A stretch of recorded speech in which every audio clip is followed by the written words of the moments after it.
the United States military has begun strikes against Al-Qaeda terrorist training camps in Afghanistan.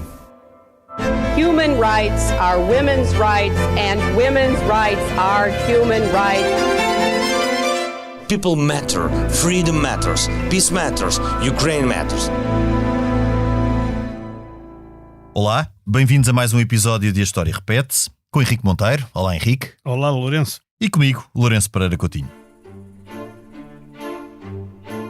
Hoje vamos falar sobre Dom Sebastião, rei que deu origem a um dos mitos mais perduráveis da nossa história, e digo eu, mais consentâneos com a nossa personalidade coletiva, que tem o seu quê de melancólico e fatalista. Nesta perspectiva, Dom Sebastião personifica o herói romântico, corajoso e abnegado, que foi atraiçoado pela fortuna. Por contraste, e numa abordagem estritamente objetiva, Dom Sebastião não passou de um caprichoso irresponsável, que contra quase todos os conselhos de gente avisada, avançou para uma empresa, a conquista do Reino de Marrocos, condenado ao malogro. Como quase sempre, é no meio termo que reside a virtude. Antes do mais, Dom Sebastião foi produto de um contexto muito particular, desde a sua família à época da Contra-Reforma.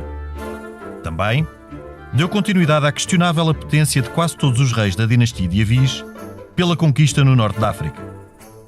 O seu bisavô Dom Manuel, por exemplo, em cujo reinado chegou à Índia e Brasil, tinha por grande ambição tornar-se no imperador cristão do norte da África.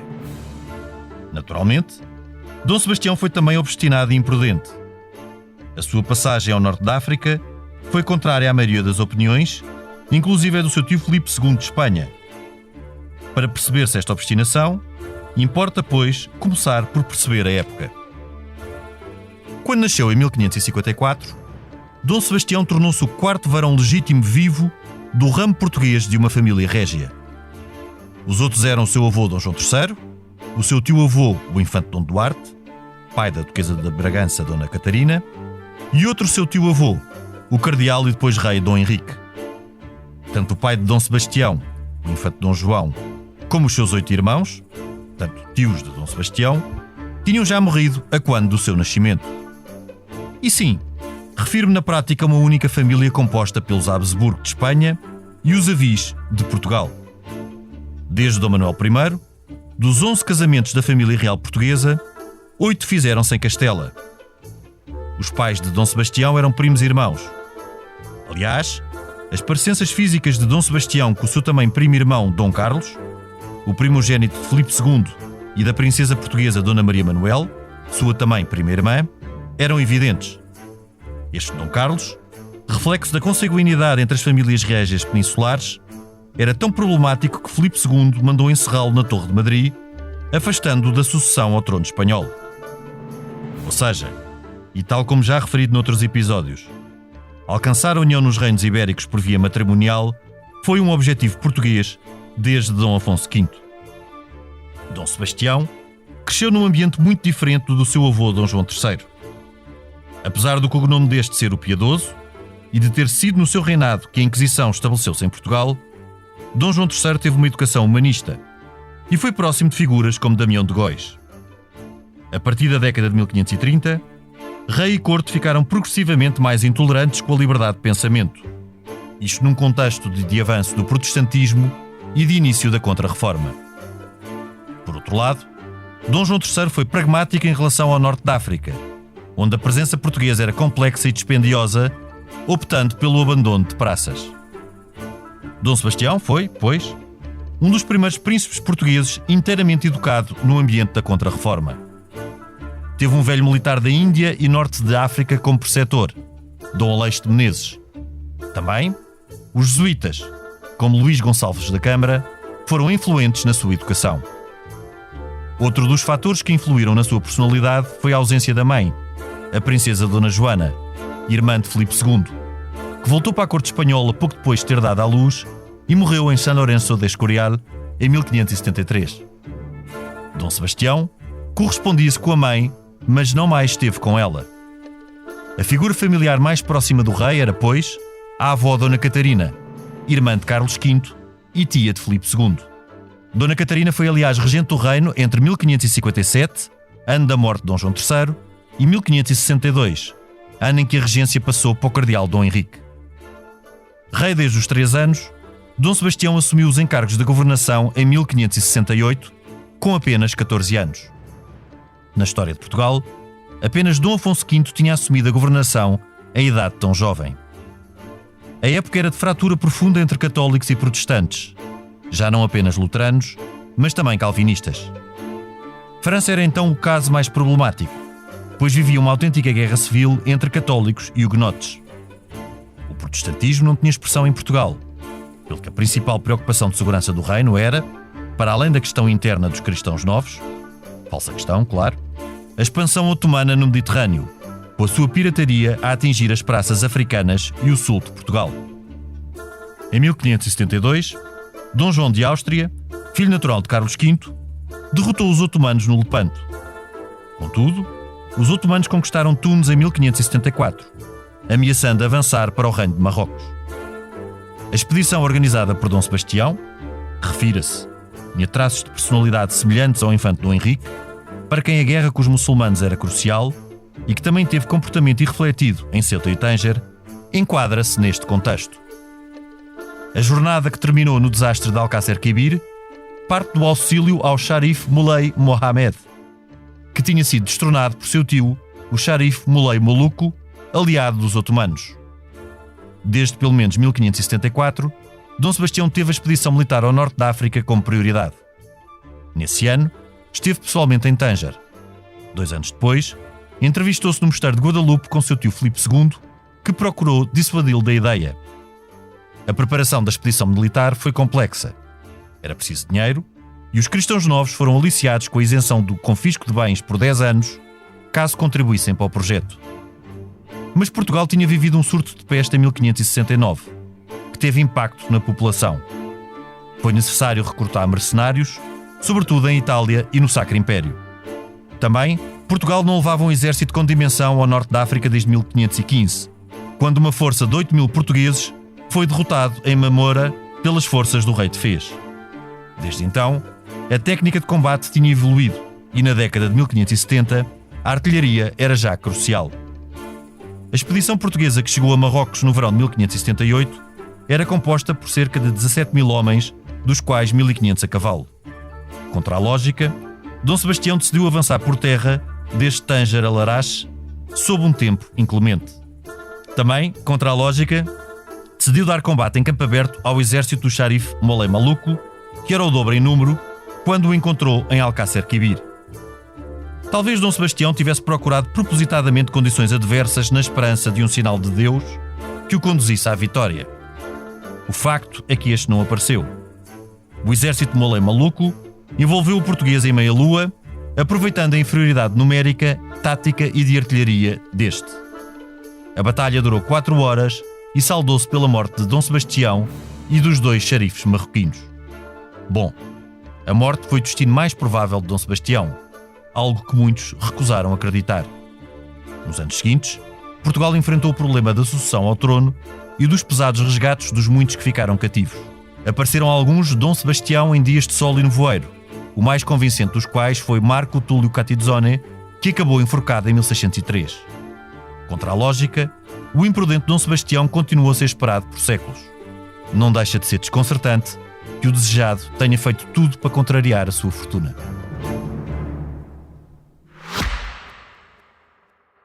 Subscrever o Expresso é ter acesso à melhor informação, a uma vasta oferta de conteúdos exclusivos e à opinião de referência. Subscrever o Expresso é tornar-se membro do nosso clube, poder ser voz ativa de uma comunidade informada e beneficiar de vantagens exclusivas. Subscreva o Expresso em expresso.pt/digital. Expresso. Liberdade para pensar. Também achas isso, Henrique? Que este desejado foi contra a corrente da fortuna? Ou terá sido, de facto, o produto de um contexto, de uma época, de um espírito de contra-reforma no meio de muita imprudência? Eu para citar o professor Joel Serrão, enfim, que já faleceu, mas foi um historiador português muito importante, aliás, um dos autores de uma das histórias de Portugal mais interessantes. Para citar o professor João Serrão, direi que o Dom Sebastião era um belo pedaço de asno. Quer dizer, isto é uma forma antiga de chamar burro. É quase aquilinesco. É aquiliniano neste Ou caso. aquilianiano. Sim, e o Aquilino fez também, já lá iremos, fez um belo romance sobre o Dom Sebastião, chamado A Aventura Maravilhosa de Dom Sebastião em Terras do Miramolim. Mas isso já lá iremos. Não, ele era o Dom Sebastião. O Dom Sebastião fez tudo mal. Quer dizer, é uma coisa que é extraordinária. Toda a gente lhe disse para fazer o contrário. Ele fez o contrário que toda a gente lhe disse para fazer. Ele aconselhou-se com o Filipe II, que era tio dele, portanto, e cá de ser o nosso Filipe I depois. Exato. O que prova também que a ideia principal do Filipe II não era chegar ao trono, ter-lhe dito vai, morre. Ou pelo menos por essa via, ou não seria chegar ao trono, pelo menos por uma via do desastre português. Do desastre. Mas, quer dizer, a verdade é que o tio, o Filipe II, prudentemente disse, não te metas nisso, porque aquilo era uma questão, como tu disseste, entre o Moloi Arramado e o Moloi Maluco. Maluco e maluco é a mesma palavra nesse século, portanto, e nós chamamos maluco a alguém porque provia daí. Previa daí não, e previa dos habitantes das Molucas. Mas de qualquer modo, digamos, aquilo era um problema interno daquilo que era Marrocos, ou que havia de ser o reino de Marrocos, ou que já era em parte o reino de Marrocos, que já tinha sido fundado no ano 1000 em Marrakech, que dá a origem ao nome de Marrocos. Sim. E portanto, quer dizer, porque é que a gente... mas o problema maior não era tanto a questão interna do reino de Marrocos, era a questão da influência otomana. Era a possibilidade dos turcos chegarem a Marrocos. Exato. Já tinham conquistado Tunis, como tu já disseste, e podiam chegar... Aliás, porque o problema turco no século XVI, desde as alianças de Solimão Magnífico com o Francisco I de França, combatidos por Carlos V, até depois tudo que foi nesta altura, Lepanto... Mas Lepanto tinha sido já... Sim, tinha sido em 71. Tinha sido em 71, mas quer dizer, a Batalha de Lepanto ganha pelo irmão do Carlos V, o Dom João de Áustria. Tinha sido já um revés enorme para os otomanos, para os turcos. Mas há de facto o problema dos turcos chegarem aqui e de haver o medo, até das dinastias ibéricas, de que eles tivessem a tentação de voltar ao Al-Andalus, portanto à Península Ibérica, e poderem voltar a invadir a Península.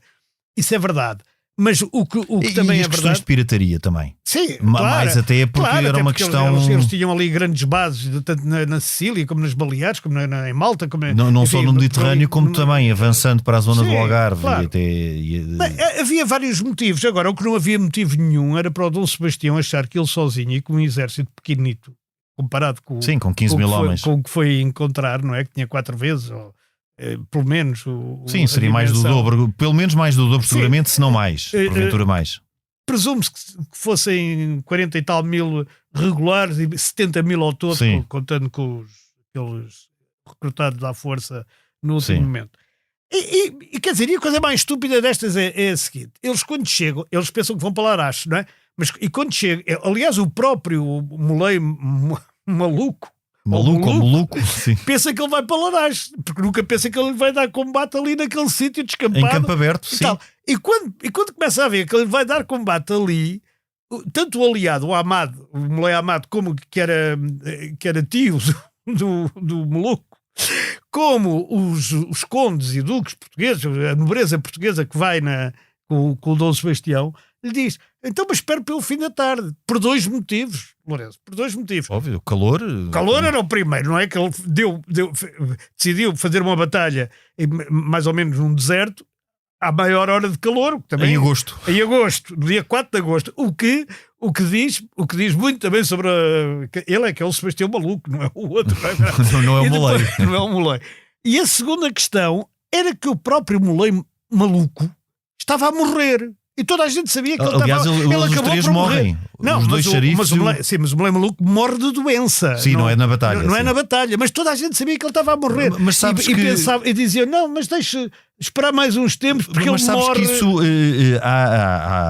olhando para Dom Sebastião e olhando para o Tempo Longo, toda esta dinastia de Avis tem uma fortíssima componente de um cruzado já fora de tempo. O infante Dom Henrique, que eu aqui nomeei até com algumas parecenças psicológicas, não querendo aqui fazer psicologia nem entrar na psicologia de personagens do século XVI ou do século XV, mas como é óbvio eram seres humanos e tinham a sua psicologia. Nós olhamos para ele sempre como uma figura da expansão, mas o grande objetivo do infante Dom Henrique era a cruzada no norte da África, tanto que ele foi a Ceuta, ele foi altamente imprudente em Tanger, E é exatamente esta mesma lógica. E esta lógica de combate em campo aberto é uma lógica de combate de cavalaria. Não é uma lógica, não é uma lógica sobrevivência do medievalismo. Do medievalismo, não tem a ver com a artilharia, só que ele não conta com a artilharia, não conta com uma série de... nada. Ele conta quase com um confronto em campo aberto como se dispunham as cavalarias medievais. E depois, Henrique, há aqui uma outra situação. É por isso que ele é um pedaço de asno, como diz o João.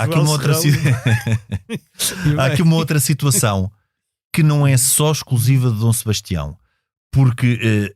foi de facto extremamente imprudente alguém que não tem qualquer nem irmão nem primo direto português legítimo, não é? Não tem herdeiro. Havia o Dom António Prior do Crato, mas esse era ilegítimo, era claramente ilegítimo. Mas eu lembro aqui outros momentos, desde logo Ceuta, em que não só foi Dom João I, como foram os 3 filhos mais velhos. Exatamente. Em que se as coisas tivessem corrido mal, seria o rei e os seus 3 filhos mais velhos. Como no tempo de Dom Afonso V. E para o Dom Fernando correram mal. E para o Dom Fernando correram mal depois em Tanger, muito por culpa do Infante Dom Henrique. Da importância do Infante Dom Henrique. Mas importante também que no tempo de Dom Afonso V, tanto Arzila como Touro foi com a presença do herdeiro, do príncipe Dom João, futuro Dom João II. Ou seja, que era o único também. Estás a dizer que é uma tradição. Ele tem várias tradições. Ou seja, ele não foi. Ele é que de facto não tinha rigorosamente mais ninguém. O melhor retrato que eu conheço, pelo menos... do Dom Sebastião, retrato coevo, quer dizer, feito na altura.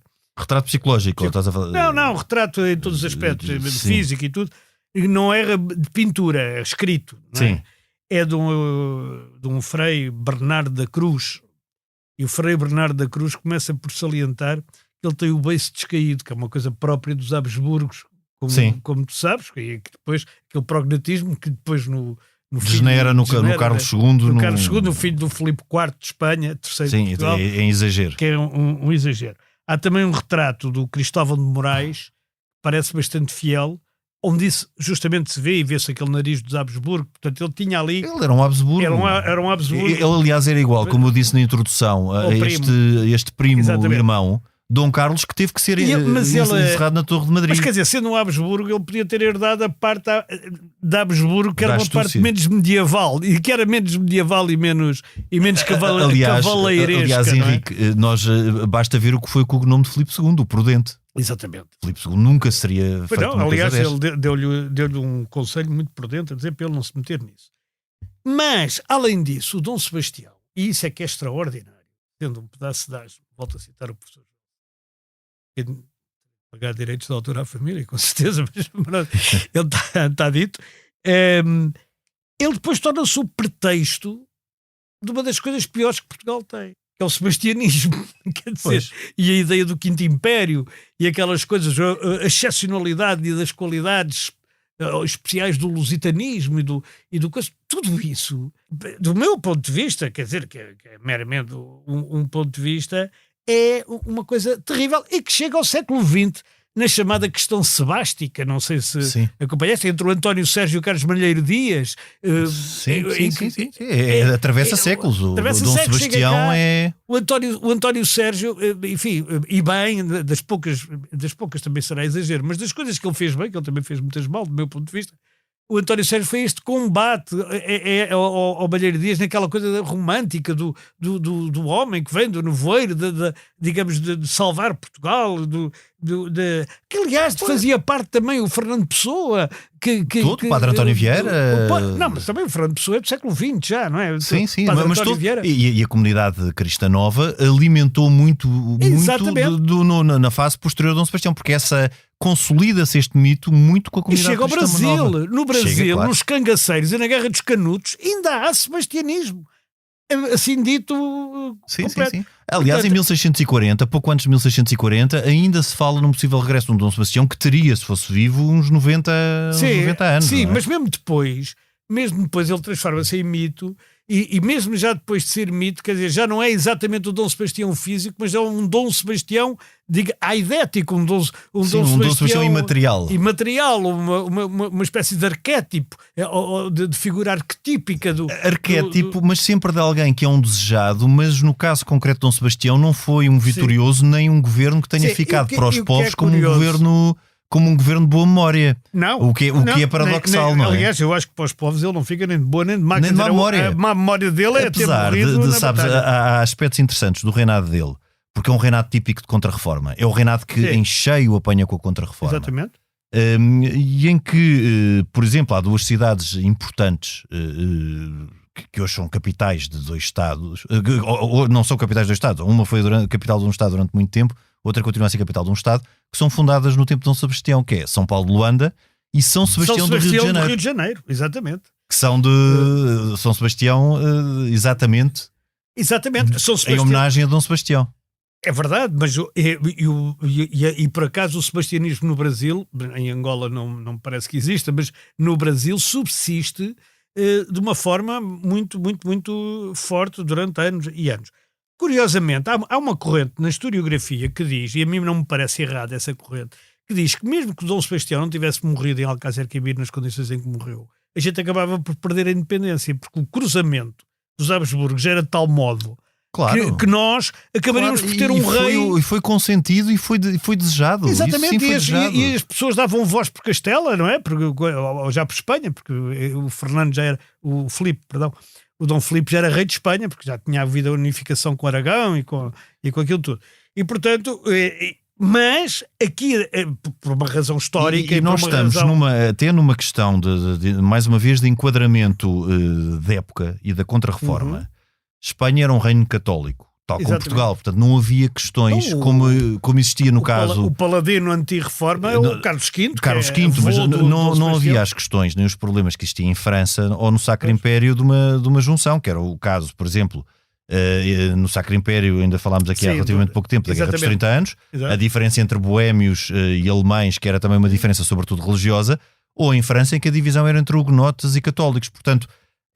A junção ou a integração de reinos em que a família reinante era exatamente a mesma, em que a religião era a mesma sem existir questões de protestantismo, e em que grande parte, eu diria que não só das elites, porque até o povo falava, dependendo da região, poderia estar mais ou menos próximo do castelhano e até sim, muito, muito do castelhano, mas as elites eram bilíngues. Eram completamente. As elites portuguesas eram completamente já elites. aqui dissemos que tanto o Camões como o Gil Vicente, que eram as figuras máximas das letras da altura, têm obras em castelhano e em português. É em português, agora, mas em castelhano também. Agora que falamos do Camões, quando o Camões dedica a obra a Dom Sebastião, exalta os Lusíadas, ele exalta os Lusíadas contra a ideia de uma possível unificação com Espanha, ou a exaltar os Lusíadas com novos feitos na Índia e com novos feitos... Eu acho que é a segunda. É a segunda. Também parece claramente. O Camões, é bom não esquecer que os Lusíadas,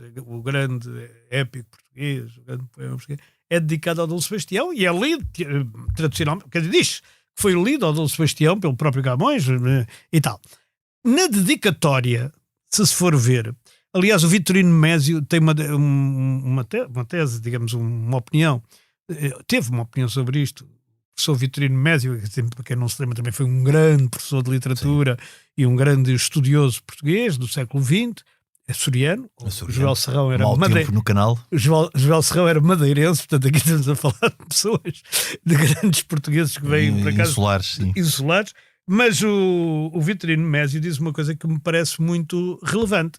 É que ele diz mais ou menos isto. Ele, quando faz a dedicatória a Dom Sebastião, diz que apenas elogia o Dom Sebastião tendo por fiador os antepassados. Ou seja, o Dom Sebastião em si não tinha feito nada. Ainda não tinha comprovado nada. Que fosse elogiável. Ele era um símbolo. Ele era um símbolo. E portanto ele diz, não, tu és o descendente de uma gesta fantástica e tal, tal. Contra a Maura Lança. Não era um garante de independência contra a Espanha. Não era contra a Espanha, era contra a Maura Lança. Aliás, os Lusíadas depois transformam-se um pouco nisso, não é? Da nossa individualidade. Mas isso era no século XIX. Mais uma vez é a posteriori. E a posteriori recentemente. Quer dizer, muito. Os Lusíadas, aliás, no século XVIII e XVII, andaram mais ou menos esquecidos. Sobretudo no século XVIII, andou bastante esquecido. A exaltação era sobretudo de um regresso à Índia, de um regresso ao Oriente. O século XIX é que traz como grande poeta, em primeiro lugar, o Tomás Ribeiro, um homem que já agora é de Parada de Gonta, Tondela, Viseu. para não ser tuas só das terras. ilhas, para não ser só das ilhas, o Tomás Ribeiro, que escreve o Dom Jaime, uma peça de teatro Sim. em verso, não é? Que escreve o Dom Jaime, e esse sim é um libelo contra a Espanha, não é? Onde tem esse verso: Portugal é l'alta boda, onde come a Espanha toda, lobos famintos Sim, mas comei. num contexto completamente Num diferente. contexto diferente. Normalmente. E depois disso, os republicanos, uma vez que o Tomás Ribeiro, como se sabe, foi ministro, inclusivamente, dos governos, já não sei, do Regenerador ou do outro qualquer, de um desses governos, foi ministro. E, portanto, os republicanos, quem é que vão buscar? E dizia-se que era o maior poeta. E os republicanos vão buscar como contraponto quem? Camões. Exato. E vão buscar o Camões. Aproveitam o centenário em 1880. Exatamente, o centenário em 1880, e vão buscar o Camões. E vão Há uma buscar revisitação de todos. E a gente nem sabe se o Camões morreu exatamente em 1880, também não é segurinho. Em 1880, talvez. Em Em 1580. 1600 e em 1580. E aquela coisa do morro com a pátria, nada disso Sim, isso é ciência completamente, certa, é tudo fabricado. Aliás, a única pessoa que eu me lembro de dizer que sabia exatamente onde é que tinha nascido o Camões era o professor Hermano Saraiva, mas o professor Hermano Saraiva tinha sempre: foi aqui, neste local, exatamente. Em casa, mas quer dizer, ninguém também sabe muito bem, nem ninguém sabe muito bem de onde é que ele vem. Sim. Mas isso é outra história. Voltando ao Dom Sebastião, o Dom Sebastião dá origem a este mito, apesar de haver vários nobres portugueses que reconhecem o Dom Sebastião morto no próprio campo de batalha. Sim, E sim, testemunham. sim. Quer dizer, aquela ideia que não, ele desapareceu. Não desapareceu. Houve pessoas nobres Que atestaram a portugueses sua. que atestaram. Não, se não a celeuma teria sido muito maior. Porque houve certidão de óbito. Quer dizer, digamos, houve a alta nobreza, Na altura, exatamente. estava lá. O Duque de Bragança não foi, porque Não. estava doente, manda ao filho. Mas o Duque de Aveiro, que eram os dois grandes ducados, Sim. comanda a outra Eram hoste. avis, eram todos avis. Eram avis. O Duque de Aveiro eram descendentes de Eram Dom descendentes de Jorge Dom sim, I e Dom João I. II. Pronto, eram os descendentes de Dom João II. E, portanto, teria havido uma celeuma muito maior caso Dom Sebastião não tivesse morrido logo. Aliás, Filipe II, quando se torna rei de Portugal, exatamente para acabar com essa celeuma, manda trazer o corpo de Dom Sebastião e enterra-o solenemente nos Jerónimos, exatamente para ver se acaba com essa questão. Mas não acaba. Porque Não acaba. Ao Bandarra, depois. Mas depois a comunidade cristã nova, de facto, alimenta muito esta ideia do regresso de um Dom Sebastião. E é muito ela que durante todos esses 60 anos mantém ativo este sebastianismo. Aham. As trovas do Bandarra de Trancoso são um bom exemplo disso. Mas é muito, muito, muito duvidoso, como tu dizes, eu também me parece que... Quer dizer, eu não acho mesmo duvidoso. Eu não acho que haja qualquer questão. Apesar de, pelos vistos, ter existido um suposto Dom Sebastião, que era um italiano, que eu cito aqui, que aparece às tantas, e que tinha uma surpreendente parecença física com o próprio Dom Sebastião, e há quem o reconheça. Mas isto também pode ter sido sugestão. Mas ele também foi logo... Túlio Calzione. Ele, coitado, ele também não teve sorte nenhuma. Catizone. Ele também não teve sorte nenhuma Foi porque enforcado, não é? Foi como tu é disseste. apanhado pelos espanhóis e fazem as maiores. O Aquilino Ribeiro, naquela galés obra que eu citei, o Aquilino Ribeiro, naquela obra que eu citei, parte do princípio que ele não morreu. Mas isto é um romance, não é? Ele não pode fazer disto um tratado de história. Não, mas depois é impossível partir do princípio que ele morreu porque o sebastianismo acaba se Dom Sebastião tivesse morrido ali. Exatamente. Ele parte do princípio, o romance do Aquilino parte do princípio que ele não morreu e que ele, arrependido de ter levado a Portugal para aquela desgraça, faz uma peregrinação à Terra Santa, vai até Jerusalém, depois vem de Jerusalém, vem pela Europa e tal, e quando chega a Madrid vai ao Escorial encontrar-se com o Filipe II e apresenta-se como sobrinho dele, aliás, como sobrinho dele, e dizendo: estou aqui, sou o Dom Sebastião e tal. E quando vão dizer isto ao Filipe II, ele diz: tragam-no à minha presença. E o Filipe II olha para ele e vira-se. Isto é um romance, volta-se a olhar. Não é realidade. E vira-se para a corte, lá para as pessoas que estavam ao pé dele, e diz: reconheço nele o meu sobrinho querido, Dom Sebastião de Portugal.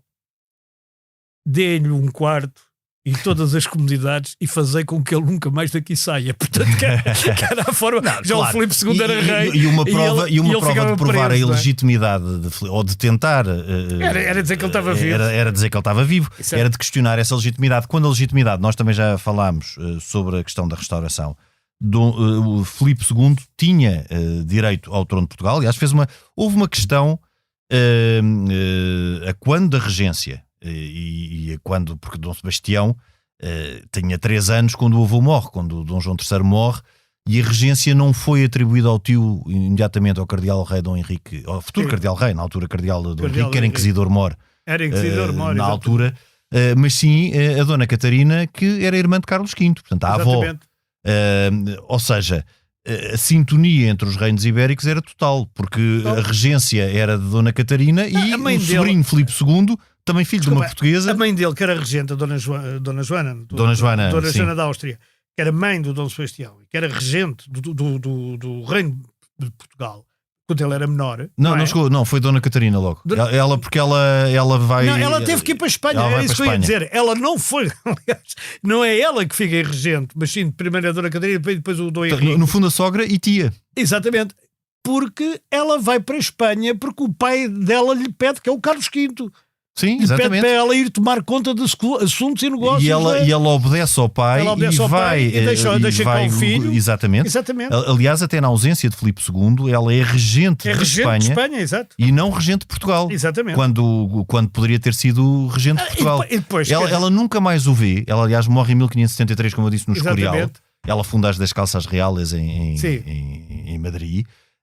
Nunca mais o vê, o que também, obviamente, interferiu bastante em Dom Sebastião, porque Dom Sebastião não foi a mãe ter morrido, a mãe estava viva. Pois. E a mãe estava em Madrid. O pai é que tinha morrido. Antes dele nascer. E isso talvez, obviamente que tê-lo-á perturbado, é impossível que não tenha perturbado, ele nunca conheceu uma mãe que estava viva. Pois. Apesar de, obviamente, as relações na altura serem diferentes das que são claro. Hoje em dia, em todo o caso, mas eles correspondiam-se. Há correspondência entre mãe e filho. Apesar de, obviamente, conhece a correspondência. Apesar dela ter morrido bastantes anos antes de Alcácer Quibir. Ela morre em 73 e Alcácer Quibir em 78. Mas é a Dona Catarina a regente. A Dona Catarina ainda é regente até 62 e depois de 62 a 68 é que a regência é exercida pelo cardeal Dom Henrique. Portanto, aí poderemos considerar um partido mais... E com um cardeal que também não teve filhos, podia ter. Que também não teve filhos, exatamente, mas há uma questão de que quando Dom Sebastião parte para Alcácer Quibir, alguém teria que ficar a governar no reino e a reger o reino. E quem ficou a reger o reino, como é óbvio, foi o cardeal Dom Henrique. Exatamente. Portanto, Dom Henrique, antes de ser rei, já estava encarregue desde a partida de Dom Sebastião para Alcácer Quibir. Exatamente, praticamente, porque ele toma... Ele começa a exercer como rei aos 14 anos, salvo erro. Foi com 14, que era a idade... Que é 10 anos antes de morrer, exatamente. Que é 10 anos, ele governa durante os 10 anos. Mas quer dizer, mas daqueles 10 anos também aquilo no fundo já era o Dom Henrique que tinha mais influência, embora ele aí começasse a separar-se, digamos, a autonomizar-se pessoalmente. Sim, ainda era muito novo. Ainda era muito novo e a grande... Sim, a corte ainda girava muito à volta do Dom Henrique, do cardeal. Até porque ele era inquisidor e, portanto, não convinha muito meter-se com ele. Porque na altura a Inquisição tinha umas certas... E é interessante também, tal como eu disse na introdução, a evolução que a corte portuguesa fez desde a década de 1530 até este tempo já de finais de 1560, 1570, que é a época da Contra-Reforma. Em 1530, a corte de Dom João III, que depois passa à história exatamente por ter sido quem trouxe a Inquisição para Portugal e, portanto, como um rei... Quem trouxe não, que é efetiva mesmo. Sim, quem a traz para Portugal, Dom João III, em 1536.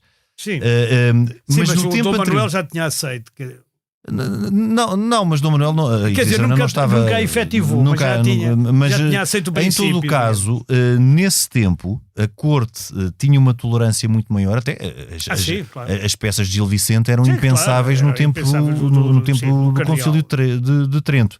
E a corte em 1530 ainda é uma corte de corte humanista. Depois, à medida progressiva, porque em 1530 a questão protestante ainda não é uma questão que tenha extravasado muitas fronteiras do Sacro Império. Depois, em 1530 começa com a Igreja Anglicana em Inglaterra e sobretudo com a questão calvinista, quando a questão calvinista dos hugonotes começa em França. Portanto, aí, e depois, obviamente, com o Concílio de Trento. Mas até 1530 ainda há lives. Aliás, o próprio Dom João III é próximo de um Damião de Góis, não é? De um humanista como de Damião de Góis, que depois também cai em desgraça passado pouco tempo, e depois também será alvo de um processo inquisitorial em tempos seguintes. Mas vários infantes, irmãos de Dom João III, inclusive o infante Dom Luís, o pai do Dom António Prior do Crato, eram humanistas.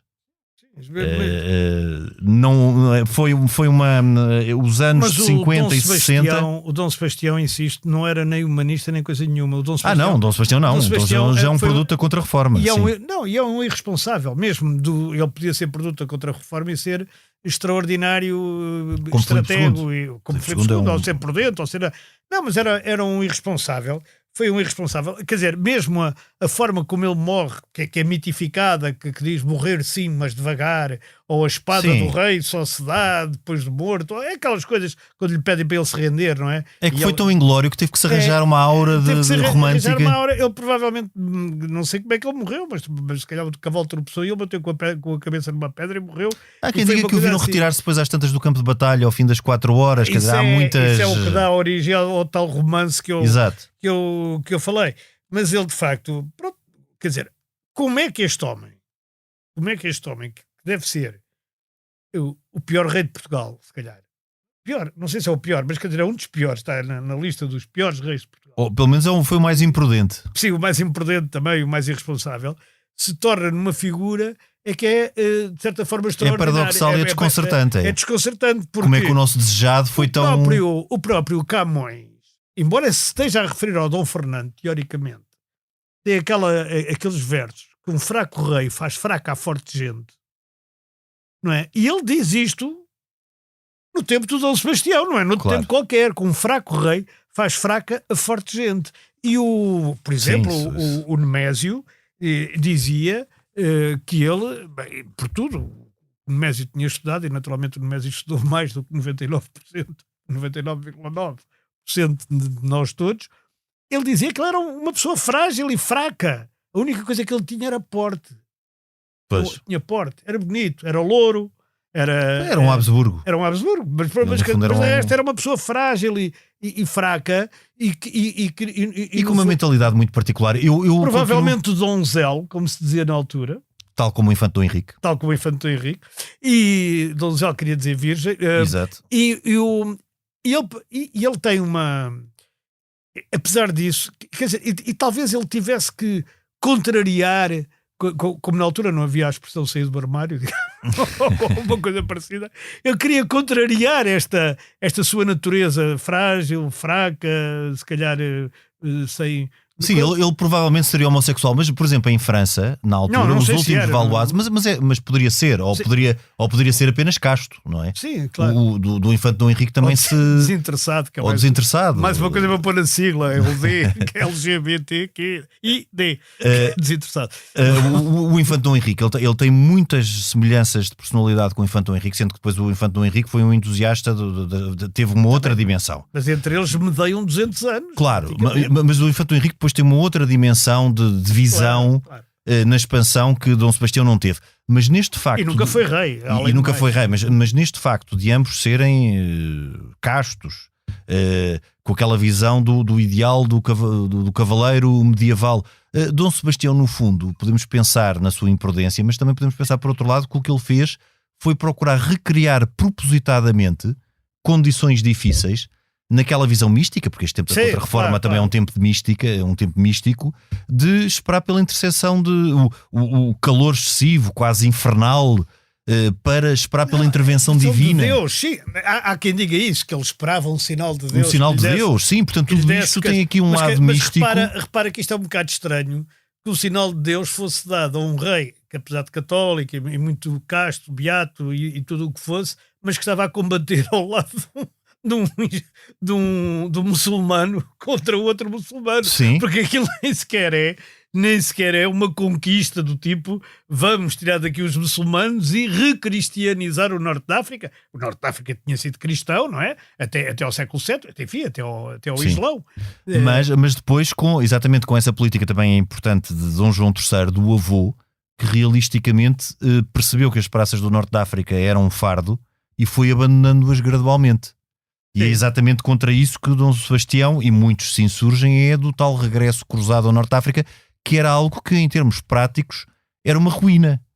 Era perfeitamente ruinoso para além de que todos os mares estavam infestados de pirataria otomana e tornava-se cada vez mais complexo. Isto é de facto uma forma que nós achamos completamente ilógica, porque olhando de uma forma racional é completamente ilógico de combater, um projeto completamente ilógico, mas que na cabeça de Dom Sebastião não teria sido muito diferente daquilo que foi no tempo do Infante Dom Henrique e da Tanger. E o desastre de Tanger foi semelhante. A prova que tu dizes que aquilo era tudo muito interessante é que o Filipe II, uma das coisas que fez, como tu sabes, o Muley Mohamed, que era o aliado dele contra o Muley Maluco, sim. Era o sobrinho, portanto, tinha sido destornado. Deu em troca do apoio, deu Arzila a Portugal, e o Filipe II, prudentemente, devolveu Arzila, porque aquilo só lhe levava dinheiro e recursos. Porque esta política de conquistar praças e ficar ali uma célula isolada, desde Ceuta que se percebeu que não fazia sentido. E aqui de facto não é uma intervenção Ceuta à Espanha ainda faz sentido, repara. Pois, está bem, Melilla, mas repara, mas que a Portugal logo após 1415, os portugueses que foram lá à procura de cereais aperceberam-se passado pouco tempo que a conquista de Ceuta só iria trazer dificuldades, porque não conseguiam trazer cereais. Não traziam nada, aquilo era só despesa. E era só despesa e esforço militar. Pois, portanto, fazia todo o sentido, era absolutamente sensato, e Dom João III foi de abandonar as praças do norte da África. Isto foi uma empresa... E aqui temos o retrato de Dom Sebastião, não é? Que eu acho que no fundo disto tudo confirma bastante o que dizia o professor Joel Serrão. Se bem que diz alguma coisa em defesa do rapaz. Não, ele morreu novo, não é? Vou só enquadrá-lo, vou só voltar a sublinhar a importância do enquadrar nesta época e neste contexto de contra-reforma, e não só num contexto de contra-reforma, como também numa linha portuguesa que vem desde o tempo de Dom João I, desde Ceuta, de uma presença cruzada no norte da África, absolutamente anacrónica. Eu não estou aqui a defendê-la. Estou a dizer é que Dom Sebastião não foi o único. E, sobretudo, não foi o único imprudente, porque foi o mais imprudente de todos, mas Dom Henrique também foi bastante imprudente. Por exemplo, em Tanger, ele foi responsável pelo desastre de Tanger. O próprio Dom Afonso V, quando vai para Arzila e até para a Batalha do Touro, vai com o seu único filho herdeiro. Portanto, se ele morresse também era imprudente, apesar de ter de existir alternativa, porque existia a Casa de Viseu. Aliás, o próprio Dom Manuel depois sobe ao trono. Dom Manuel, mas é primo do Dom João II, não é filho. Sim, não é primo, exatamente. Mas havia uma alternativa portuguesa. Mas é que o Dom Sebastião só tinha primos castelhanos e austríacos. Sim, tinha o Dom António Prior do Crato, mas o Dom António eu estou a dizer do Crato era tio. Portugueses não tinha nem primos nem tios. Não tinha a descendência, e também já falámos aqui no caso da restauração, que teria melhor direito genealógico, era claramente as filhas do infante Dom Duarte, portanto um irmão de Dom João III. Uma casada com Saboia, Lisberto de Saboia, e a outra casada com o Duque de Bragança, que era a Dona Catarina de Bragança. Dom Duarte também já tinha morrido, morre, salvo erro, em 1573, portanto também já não havia, exceto Dom Henrique, não havia nenhum outro aviso, a não ser Dom Sebastião, e assim Dom Sebastião ficou paradoxalmente como um desejado que desafiou a fortuna no nosso imaginário coletivo. Henrique, nós até para a semana. Até para a semana. A gravação e sonoplastia esteve a cargo de Tomás Delfim. Nós voltamos na próxima semana, noutro tempo e noutro espaço.